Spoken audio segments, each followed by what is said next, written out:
Breaking news Andhra Pradesh లో రాజకీయ ఉద్రిక్తలు మరింత పెరుగుతున్నాయి. వైఎస్ఆర్ కాంగ్రెస్ పార్టీ శ్రేణులు నాయకులపై పోలీసులు హౌస్ అరెస్టులు చేపట్టడం ఇప్పుడు చర్చనీయాంశంగా మారింది. మాజీ డిప్యూటీ సీఎం అంజద్ బాషా ఇంటి వద్ద భారీగా పోలీసులు మోహరించి ఆయన్ను హౌస్ అరెస్ట్ చేశారు.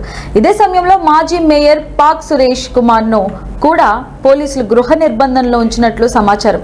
రాష్ట్ర పార్టీ పిలుపు మేరకు ఈ రోజు ఏబిఎన్ కార్యాలయాల ఎదుట నిరసన కార్యక్రమాలు చేపట్టాలని వైసీపీ నిర్ణయించింది.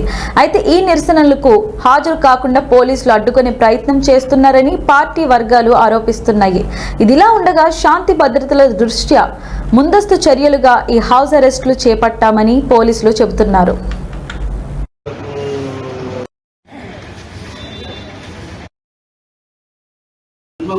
వాడికి భార్య తల్లి చెల్లి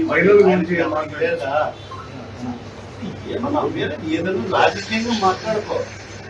ఏం మాట్లాడకుండా ఏం రోజు వేస్తానండి. ఎవరు ఉన్నారు? మేము రాజకీయంగా మాట్లాడతాను, నువ్వు రాజకీయంగా మాట్లాడు. నువ్వు పిల్లల గురించి చెల్లిళ్ళ గురించి ఆడళ్ళ గురించి మాట్లాడాల్సిన అవసరం ఏమొచ్చింది? ప్రజాస్వామ్యంలో మా నిరసన తెలపాల్సిన బాధ్యత మాకు లేదా? ఏం చేస్తారు? ఏమైనా పోయి వాళ్ళ ఆస్తులను నష్టం చేసే కార్యక్రమం చేస్తాం. మా నిరసన తెలుపుతాము, శాంతియుతంగా మా నిరసన తెలుపుతాము. ప్రజాస్వామ్యంలో ప్రతి ఒక్కరికి హక్కు ఉంది. మా పిల్లల్ని కూడా వాడు చెప్తా ఉంటే మేము ఇంట్లో ముడుచుకొని కూర్చుంటే మేమెందుకు? మా బతికెందుకు? మేము బతికి కూడా వెళ్ళాము. మా పిల్లల్ని కూడా మాట్లాడుతూ ఉంటే మీరే చెప్పండి, అదే అతని పేరు మన సాక్షి.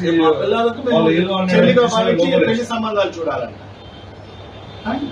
వాడు అట్టే చేసినాడమ్మా, అట్టే చేసినాడమ్మా.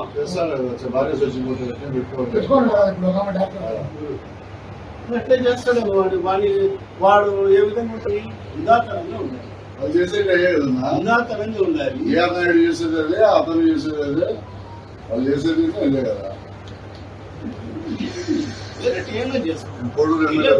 మహిళల గురించి నీకెందుకు? మా భార్యల గురించి, మా చెల్లెల గురించి నీకెందుకు? మేమేం చేసాము? నిరసన తెలుపుతున్నాం అంతే కదా. నిరసన కార్యక్రమం ఏమైనా వాళ్ళ ఆస్తులు ఏమైనా చేసే కార్యక్రమం చేస్తాము.